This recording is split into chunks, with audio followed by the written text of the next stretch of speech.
else said, I just go off and no bad. I'm just tickled. I realized, why would I even do that? And before I can say it, it's out. And so, a lot of times in our flesh, we don't always choose. We're in church, we're going to be holy, we can be on Wednesday and Sunday. But there's Monday, Tuesday, Wednesday, Thursday, Friday happening, some Saturdays happening. And he says, in this flesh, I don't always choose the right thing. And this is where I want to get Christians to understand is that Paul is saying here, we're not perfect. We're not perfect people. But why, as some churches, people walk around like they're perfect and look their nose down at people who are not perfect? Living in the flesh. And we have an issue a lot that happens with that. So he says this. He says, in my flesh, I still don't choose what I should choose because my fruit of my labor is not always good fruit. But look at verse 23. What y'all think about verse 23? Anybody have any words about verse 23? Well, As for analyzing. We're in the middle of a battle here, and our desire is to be with Christ, but the choices that we make sometimes, he's asking us which is better. That we got one on the right, like that, that the old proverbial angel on one side and devil on the other. We have this choice to make. Are we going to make the right one? And he's asking us which one is the best choice. And he makes it personal. Yeah. Paul makes it personal. And in that straight betwixt, he's in the middle of two sides. He's slapped in the middle. I hate to use the word slapped in the middle, but dead. I don't know which word dead. Straight. He's straight in the middle. He's straight in the middle. Between two decisions he has to make. Having a desire to depart. What does that mean? Desire to depart? Brother Hank at Mesquite Friendship, I always say, I'm ready. Yeah. I'm ready. Ready to go home? Red? I can go right now, Red. You can get I can go, Red. I can go.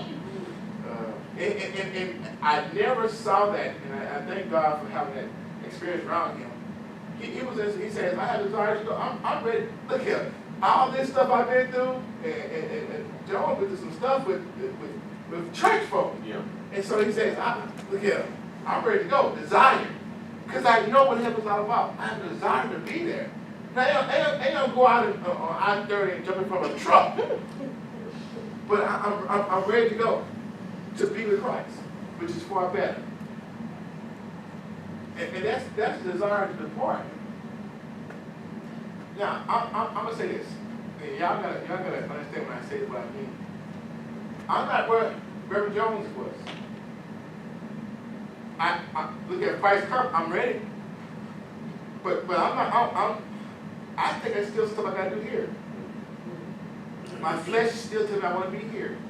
Yeah. I want to see my girls get married. I want to see my granddaughters get married. My youngest granddaughter is six months now. I want to see her. And she can get married until she's 31, so I won't be around for those 31 years to see that when she turns 31, she gets married. But those are our flesh desires to see those things happen. Man, I know as we get through life, those desires will change. And so Paul is saying, I've come to the point now, I've been through some stuff. I've seen some stuff. And you know what? I'm really tired of these folk on earth. I'm getting close to that because I'm getting tired of folk on my job. I'm getting tired of some other folk. So those were some times that I have a desire to depart the VA. I have my days I want to desire to depart that. And I understand that feeling that at some point you can teach all you can teach, you can preach all you can preach. And there's times that even Christians start Christianity will be weighing on you to get to that point. And Paul at this point is weighing on him that, I have a desire because I understand what the other side is all about. And he says, in that word, which is far better, I know with Christ is better. I know to be absent from this body, to be present with him. I know this. And so, yeah, when it's time to go, no man has a time of day when he knows his time of day. So I'm preparing for it, but I'm not like, sign me up for tonight. That's a desire to depart right now. And I know that's how I feel about sometimes with work. I know sometimes y'all ready to depart y'all job. And retirement ain't come quick enough. You're ready to depart right now, just as wait. If you can depart.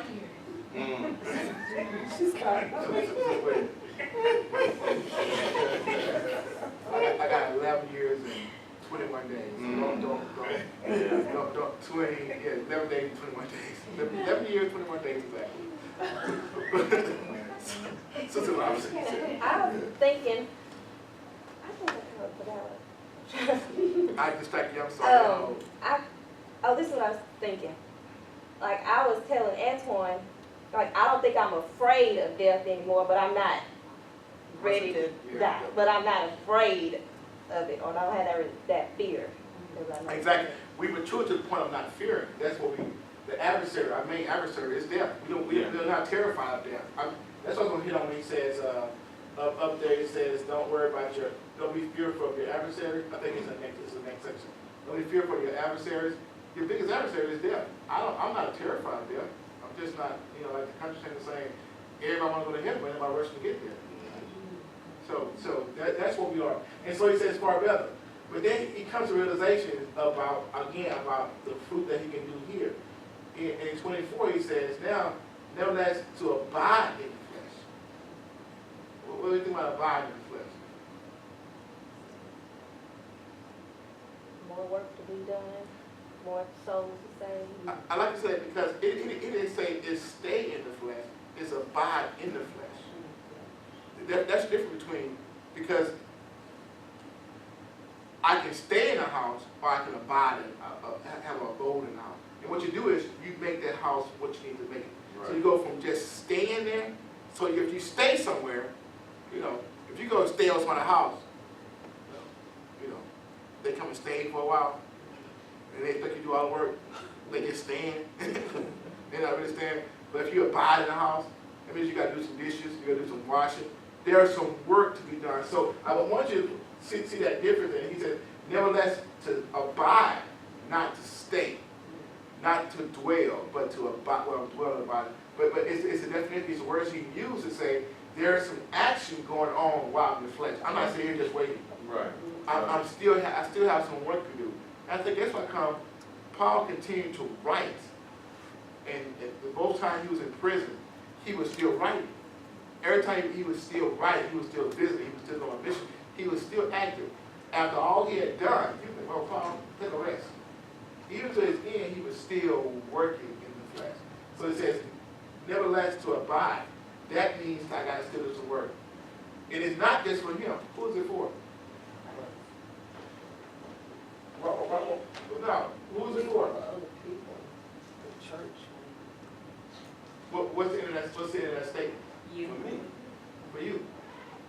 Do y'all think about, you still at the job because of somebody else? Yeah. Josh don't want to hear this because Josh thinks I'm talking about her. So very perfect this. I'm talking to everybody but Sister McKinney.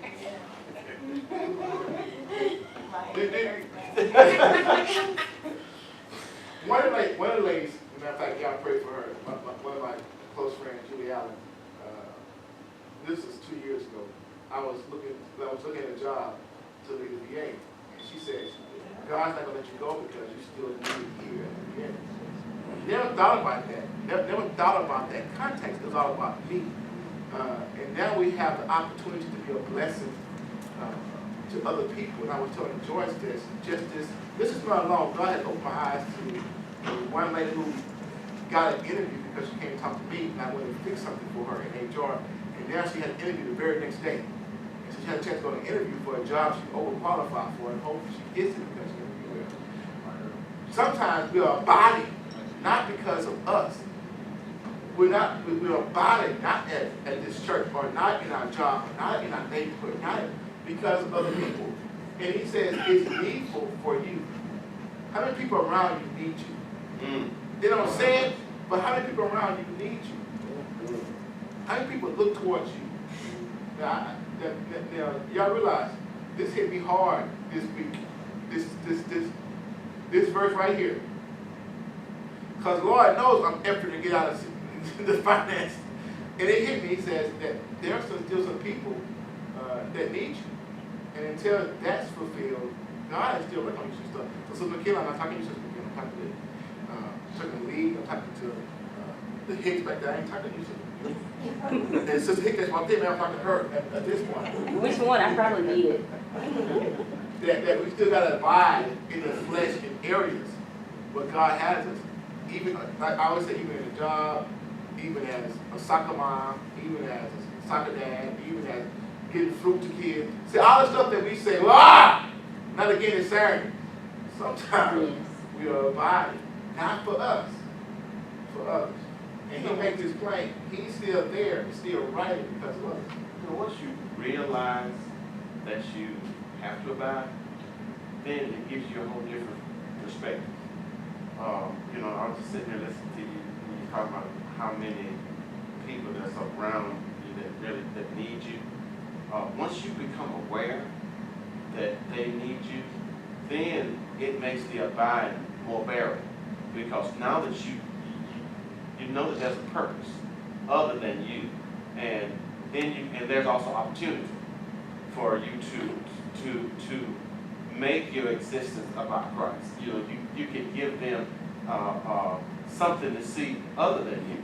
You know, in Christ. You know, when you said that how many people are around you that depend on you, you know, that kind of hit me kind of hard, because pretty much everybody that's around me, it seems like they're hanging on to something. You know, it seems like I'm just dragging them along, whether it's giving them a job, providing them with transportation. You know, sometimes it gets overwhelming. I told Carolyn once, I said, you know what, sometimes I just want to just step left and see how many people fall. but once you realize that, then you know that you can't step left. You know, you have to stay there. You have to stay the course, and you also have to show some Christ in you, because everybody ain't easy to get along with. Mm-hmm. You know, so you have to let them see that Christ that's in you, because you may not know it, but it could make a change in them as well. You know, so within this abiding, there, like you said, there is much work to be done. And that's why he says, you're still right. He has two decisions. He's between two decisions. Whether to depart. And depart would be good. Yeah. But who would be good for? His depart would be good for who? Him. Because he will be in a better place. Right. So when we come at this, I ain't gonna get the desire to depart is a true feeling. It's a true desire. But you gotta look at the whole thing. Is if I'm gonna depart, what am I giving up? He says, nevertheless, to abide in the flesh, to be working now. Lord, let me keep on working. Now, I do want to leave, Lord. So if by chance, if the good job comes open, Lord, I'm going to put in for it. If by chance, favor me for this. But while I'm still here, while I'm still with these people, let me abide in the flesh. Because there are some folks who need this. Then he says this. After he says that statement that there's a need for them, how does he change his mindset then? What happens in verse 25? He's leaning back on Christ. He's going back to Christ. So what did they give him? What did abiding in the flesh give him? Confidence, hope, strength. Because what did the confidence come from? Because you what? Why is that confidence? What? Because you where we're supposed to be, right? Right. Yeah. So in his decision, he talk about the flesh and the fruit. And he says, I'm between these two decisions. Now I use myself as an example. I want to throw anybody on the bus. I really getting tired of the VA. I really want to leave, Lord. I don't want to deal with none of them folk. No, them folk got my nerve today, Lord. I'm in the same spot. I'm ready to go. But Lord, nevertheless, if this is where you want me to abide, Lord, let me abide. Let me do the work. So when them folk come with problems, yes, I can help you out. And they come all day long. Lord, I help I jumped with y'all today. I said, I'm tired of my friends. They one in the hospital. We just got, we had a funeral and then one in the hospital.